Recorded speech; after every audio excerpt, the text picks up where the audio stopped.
홍수정의 유튜브 홍수정입니다.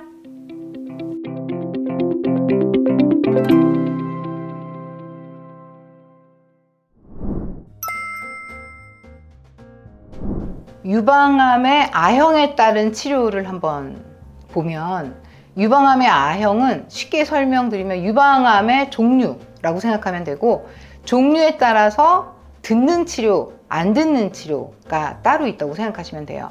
호르몬 수용체 양성이면서 허투 과발현이 없는 경우에는 일단 수술 후 위험도를 평가해서 어떤 사람이 고위험군이냐 저위험군이냐를 측정하고, 고위험군에 한해서는 이 항암 치료를 추가로 하면서 이제 내분비 치료를 할 수 있어요. 고위험군이 아니라면 항암 치료로 얻어지는 이득이 별로 없기 때문에 그럴 경우에는 그냥 내분비 치료, 즉 항호르몬 치료로 대체할 수가 있어요. 그런 것들을 결정하는 검사 중에 온코타입 DX가 있고 맘마 프린트라는 검사를 할 수 있고, 그 이외에도 여러 가지 검사들이 나와 있긴 하는데 흔히 대중적인 검사가 이제 온코타입 DX, 맘마 프린트가 있어요. 맘마 프린트 같은 경우에는 임파절 전이가 있는 경우에 암의 성질을 항암 치료를 받아야 되는 고위험군이냐를 이제 확인하는데 주로 쓰이고, 그러면 치료 계획 잡기가 훨씬 더 수월해지죠. 당연히 A형에 따른 치료에 기본적으로 병기는 굉장히 중요할 거예요. 그 다음에 호르몬 수용체 음성이면서 허투가 과발현이 있으면 허투 과발현을 치료 타겟으로 해야 되기 때문에 선행 항암요법을 하면서 표적 치료를 같이 하는 것들이 성적이 아주 좋게 나왔기 때문에 선행 항암요법과 표적 치료를 병행해서 수술을 하고 추가적인 치료를 들어가게 돼 있어요. 자, 그 다음에 호르몬 수용체 양성이냐 혹은 허투 과발현이 있는 경우는 선행 항암 치료 후 수술 혹은 수술 먼저 하고 항암 치료, 표적 치료, 내분비 치료를 하게 돼 있고, 호르몬 수용체 음성, 허투 과발현이 없는 경우, 이런 경우를 3중 음성이라고 주로 말씀을 많이 하는데, 선행 항암 요법 치료 후 수술을 하고 면역 항암 치료를 할 수가 있어요. 면역 항암 치료가 굉장히 낯설 텐데, 면역 항암 치료는 최근에 발달하고 있는 여러 약제들이 나오고 있거든요. 가격은 급여가 돼도 비싼 정도로 아직 가격이 그렇게 싸진 않아요. 그렇지만 표적 치료도 초반에는 환자분들한테 많이 부담이 됐었는데, 시행하고 점점 시간이 지나면서 보편적으로 이용이 되는 것처럼 아마 시간이 더 지나고 검사 방법이나 이런 연구가 더 진행이 되면 면역 치료도 어떤 스탠다드로, 그리고 급여 보조라든지 약가라든지 부담 없이 치료할 수 있는 때가 분명히 올 거예요. 자, 그러면은 이제 A형에 따른 치료를 말씀드렸지만, A형에 따른 치료를 하면 이것만 따라가면 되느냐? 이것만 알면 안 돼요. 왜냐? 수술 방법도 사실은 다 달라지는데 A형에 따라서 수술 방법이 달라지는 건 아니에요. 수술 방법은 그러면 궁금할 거예요. 그 A형에 따라서 약제를 쓰는 게 달라지고 보조 치료하는 거 틀린 건 알겠는데, 누구는 부분 절제를 받고 누구는 전절제를 받나요? 저 A형에 따라서 수술 방법이 달라지나요? 그건 아니고, 유방암은 원칙적으로는 전절제를 했었던 시절이 있었어요. 그런데 부분 절제를 하고 방사선 치료를 더 하니까 전절제를 한 유방암 환자만큼 생존한다는 걸 연구를 하고 나서, 그런 대량적인 임상 연구로 인해서 스탠다드 치료가 경향이 바뀌었어요. 그래서 최근에는 거의 반 이상이 부분 절제 플러스 방사선 치료를 하게 돼요.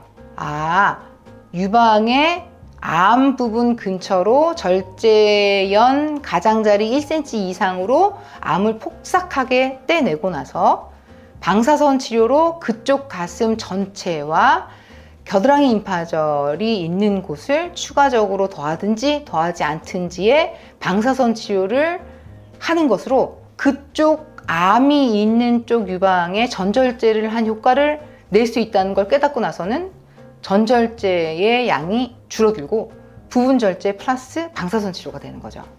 그럼 여기서 또다시 질문. 그럼 전절제를 하는 경우에는 암이 심해서 유방을 전절제하는 건가요? 부분절제 플러스 방사선 치료로 다 대체될 수 없는 이유가 뭐죠? 라는 궁금증이 일어날 수가 있어요. 그 이유는 유방의 구조를 보면 유두에서 우유 나오는 길이 모여 있긴 하지만 각각이 다 유관으로 우유 나오는 길들이 나뭇가지처럼 복잡하게 연결이 돼서 유방의 가장자리까지 가거든요. 쇄골 밑에 겨드랑이 그리고 이제 명치 끝에 있는 가슴골까지 같이 연결이 되어 있는데 한 곳에 암덩어리가 심한 경우도 있겠지만 예를 들어 연기암이라고 생각해 보세요. 우유 나오는 길을 통해서 뚫지 않은 형태로 관을 따라서 젖꼭지까지 갔다면 부분 절제로 젖꼭지 근처의 암의 세이프티 마진, 즉 안전 영역을 확보한 채로 부분 절제를 하기가 어려워요. 그러면 젖꼭지가 희생돼야 되는데 젖꼭지가 없이 부분 절제를 하는 가슴 모양은 유지가 될 수가 없어요. 그렇기 때문에 연기암이라고 해도 젖꼭지 근처까지 암이 유관을 따라 퍼져져 있는 경우는 절제연을 안전하게 확보할 수가 없기 때문에 그럴 때는 전절제를 할 수밖에 없으니 암이 심하지도 않은데 부분 절제가 안 되고 전절제를 하는 케이스가 될 수 있는 거죠.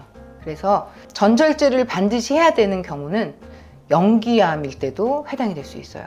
혹은 미세석회로 쫙 퍼져 있으면서 젖꼭지 근처부터 유방의 가장자리까지 암이 퍼져져 있는 경우는 부분 절제로 유방의 형태 자체가 유지가 안 되기 때문에 그럴 경우에는 오히려 전절제를 하거나 혹은 암의 진행이 깊지 않으니까 재발 가능성이 굉장히 낮잖아요. 그럴 때는 재건 수술로 유방의 겉 모습을 유지하고 내부에 있는 유선 조직을 제거한 다음 보형물을 집어넣든지 혹은 자기의 몸의 조직 중에 복부, 등 쪽 근육 그런 부분들로 유방의 빈 부분을 채워 넣어서 재건 수술을 하면서 유방을 만들어서 수술을 끝낼 수가 있어요.